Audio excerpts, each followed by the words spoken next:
sederhana untuk mendeteksi ini orang Alzheimer atau enggak. Caranya perlu dilakukan caranya.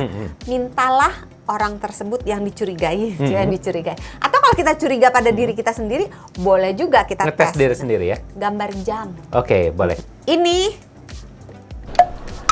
mau bilang kemungkinan Alzheimer, dia udah deg-degan gitu. Enggak. Tapi ada loh kemungkinan Alzheimer gitu ya. Enggak. Pertama bentuk lingkarannya bagus ya.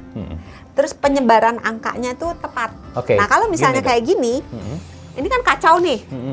Ini bisa menunjukkan tanda-tanda nih orangnya Alzheimer.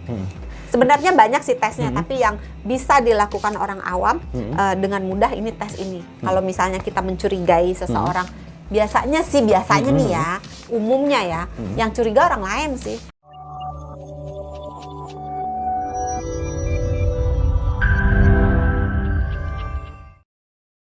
Nah, kita juga akan mengetahui nih apa aja yang menjadi faktor resiko dari seseorang bisa kena Alzheimer. Apa aja sih, Dok? Saya mau ketawa nih ya, karena sebentar lagi nih pasti tuh kan. Faktor resikonya umur. Makin tua, makin besar resiko kena Alzheimer. Artinya memang benar ya? Tuh kan, gini kan. Perempuan lebih tinggi kena resikonya kena Alzheimer. Tuh kan, gitu. Langsung gini ya? Nanya dong kenapa perempuan? Kenapa perempuan lebih tinggi, Dok? Karena perempuan itu lebih panjang umur. Emang iya, Dok? Iya, nih. Disebutkan bahwa umur harapan hidup di tahun 2025 untuk dunia nih, kalau dicampur laki sama perempuan, 73,5 tahun. Tapi kalau 73,5. Oh, 73,5 tahun ya? Kalau misalnya untuk perempuannya 76,2. Laki-lakinya mohon maaf cuma 70,9. Bedanya jauh ya? 70,9. Tadi yang 73,5 itu adalah kalau laki-laki dan keseluruhan, nggak lihat laki, nggak lihat perempuan. Tapi begitu dipisah perempuan dan laki-laki, yang perempuan itu 76,2, yang laki-laki itu 70,9. Dan 3 negara yang paling tinggi umur harapan hidupnya adalah bukan Indonesia. Sayang. Iya. Adalah Jepang. 1. Enggak ya? Jepang nomor masuk 2. Gak? Oh, nomor 2 Jepang. Hebat loh nebaknya. Ya kan rapi, karena baru kemarin bersih. ke Jepang ya. Enggak. Nomor 1 Hong Kong, harapan hidupnya kalau nggak dibedakan laki dan perempuan itu 85,77. Oh, oke. Tinggi ya? Perempuannya 88,39, laki-lakinya 83,1. Nomor 2 tadi benar Jepang. Jepang itu 85 kalau laki dan perempuan, tapi kalau dipisah perempuannya 88,03, laki-lakinya 81,99. Yang ketiga? Bukan Indonesia. Bukan.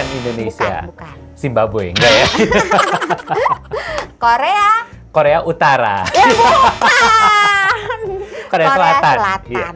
Umurnya kalau di total laki dan perempuan 84,53, kalau perempuannya 87,4, kalau laki-lakinya 81,44. Indonesia menempati tempat nomor 45. Turun lagi. 53. Turun lagi. 65. Turun lagi. Masih jauh, Dok. Ya. 83. Turun lagi. 103 deh kalau gitu. Kejauhan deh. Turun lagi. Masih belum nyampe, Dok. Belum. 129. Turun lagi. 150 gimana? Kita kayak lagi band itu ya.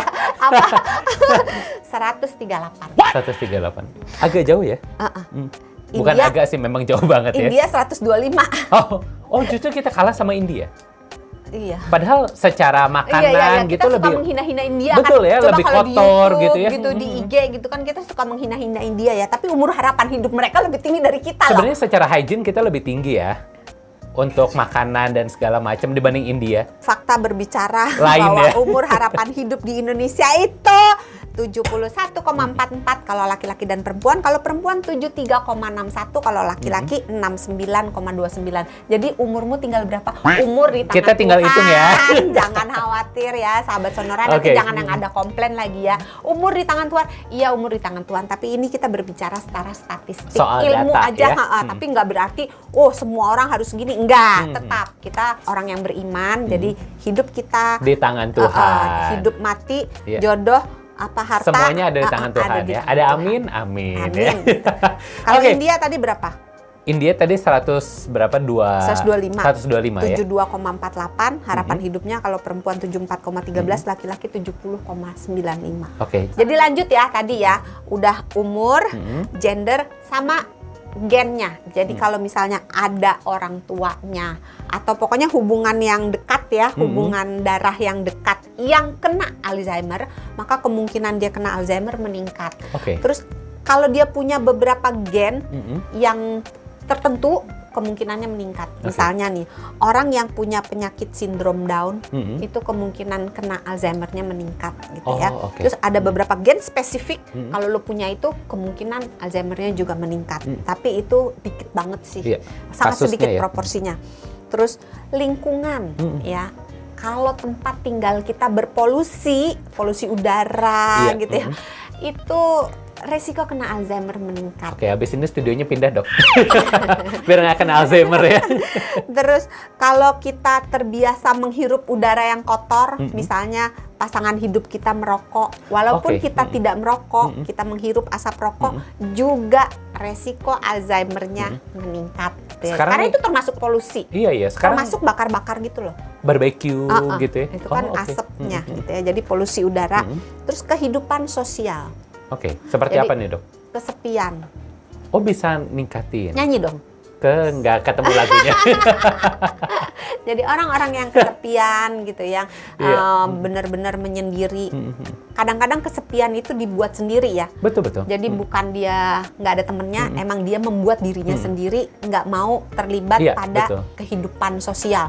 Entah di lingkungan keagamaan gitu, atau di lingkungan RT RW gitu. Kadang-kadang ada orang yang kayak gitu. Ingat ya. Betul. Kan Alzheimer loh. Makanya kata salah satu lagu ada bilang katanya walaupun di tengah keramaian kita masih terasa sepi. Enggak, jangan ya, nanti bubar podcastnya. Jadi itu ya tadi ya. Terus jangan lupa gaya hidup. Gaya hidup yang buruk, tidurnya ngaco gitu ya, kurang tidur, makannya ngaco. Kalau jorok mencret. Oh iya bener ya. Makannya ngaco. Yang tidak sehat lah ya. Olahraganya males, kaum yang mager-mager, yang rebahan gitu ya. Terus tidur stres, orang yang stres terus-menerus. Terus orang-orang yang punya kebiasaan tadi selain merokok, minum minuman beralkohol. Terus orang yang punya penyakit-penyakit seperti hipertensi, kolesterol yang tinggi di dalam darah, diabetes, itu juga resikonya meningkat. Orang-orang yang pernah kena trauma di kepala, itu juga resikonya meningkat. Iya, pokoknya kena di kepala itu meningkat juga resikonya. Dan dua lagi nih yang penting, yang nggak banyak orang singgung adalah gangguan penglihatan dan gangguan pendengaran. Kalau terjadi pada seseorang, entah salah satu atau lebih maut lagi kalau berdua terjadi pada orang yang sama, itu juga bisa meningkatkan resiko kena Alzheimer. Jadi buat sahabat Sonora, kalau punya gangguan pendengaran atau gangguan penglihatan, atau mungkin orang tuanya atau oma opanya, diperbaiki gitu. Karena banyak gangguan pendengaran dan penglihatan yang ya cuman pakai alat bantu dengar udah bisa dengar gitu. Atau kadang-kadang sebenarnya cuman kotoran kuping aja yang mengeras, yang ngumpel kupingnya, begitu diberesin dia bisa mendengar dengan baik. Karena gangguan penglihatan dan gangguan pendengaran sangat berpengaruh pada Alzheimer. Termasuk kalau misalnya ada katarak itu juga artinya harus segera dibereskan ya. Iya, itu hal-hal yang sederhana, tapi kalau kita lakukan dengan baik gitu, kita bereskan, itu akan bagai bumi dan langit terhadap si Alzheimer ini. Baik. Nah, Dok, artinya dengan faktor-faktor tadi yang sudah dijelaskan, dengan usia harapan hidup juga tadi sudah dipaparkan untuk sahabat Sonora, apakah ini juga menjelaskan bahwa Alzheimer ini hanya bisa terjadi pada orang tua saja? Umumnya pada orang tua. Tapi ada beberapa kasus Alzheimer yang terjadi di usia muda. Tapi biasanya yang di usia muda itu karena penyakit, misalnya gangguan pembuluh darah atau memang gangguan genetik gitu. Itu atau trauma tadi itu ya. Atau trauma itu terjadinya pada usia yang bisa terjadi pada usia yang lebih muda, tapi umumnya pada usia yang lebih tua. Nah, ini kan tadi disebutkan bahwa Alzheimer ini sebenarnya tidak bisa disembuhkan, Dok. Tapi kita hanya bisa memperlambat perkembangan dari Alzheimer itu sendiri. Ada nggak sih cara-cara yang cukup efektif untuk bisa memperlambat si Alzheimer ini agar tidak berkembang dengan lebih baik? Sebenarnya banyak. Tadi kan kita udah ngomong soal faktor resiko, ya itu aja dihilangkan.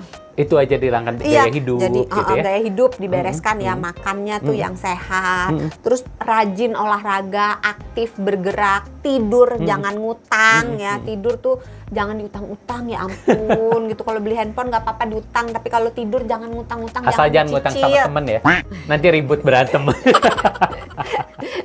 Terus jangan kebanyakan stres. Kita tuh hidup setiap hari, mati cuman sekali gitu. Ngapain kita stres gitu. Ngomongnya enak lu gitu kan. Coba lu punya majikan kayak gue gitu. Nah, terus jangan ngerokok, minum alkohol, terus termasuk perokok pasif ya. Iya, termasuk perokok pasif. Terus polusi, kalau bisa pindah kota gitu. Nah, sekarang nih orang bukan hanya rokok, Dok, ada pakai vape juga nih. Ini sama. Asap vape juga sama ya? Jadi polusi ya? Sebetulnya lebih sedikit berbahaya sampai saat ini penelitiannya, nggak tahu kalau nanti ya, daripada rokok tradisional. Oh, tapi gitu, tetap di dalamnya itu ada zat-zat yang tidak baik, jadi sebaiknya dihindari. Walaupun wanginya enak gitu ya, tapi tetap aja ya racun ya. Iya, jangan ya. Kalau bisa tidak, lebih baik tidak. Baik sahabat Sonora, kalian sudah banyak informasi yang kita bagikan, terutama soal Alzheimer ini. Semoga informasinya bermanfaat untuk Anda. Dan jangan lupa kalau merasa video-video seperti ini bermanfaat, jangan lupa di-like, di-share, dan juga di-subscribe channel Sonora di bawah ini. Dan kira-kira kita enaknya bahas topik apa lagi berikutnya? Boleh langsung di komen aja di kolom komentar di bawah, biar nanti produser siapa tahu cocok gitu ya. Bisa jadi bahan topik obrolan kita berikutnya. Nah, seperti biasa sahabat Sonora, untuk Anda yang sudah menyaksikan, ini kita akan tutup dengan satu slogan, kamu sehat. Slogannya apa nih, Dok? Sehat itu mudah, Sehat itu murah. Dadah.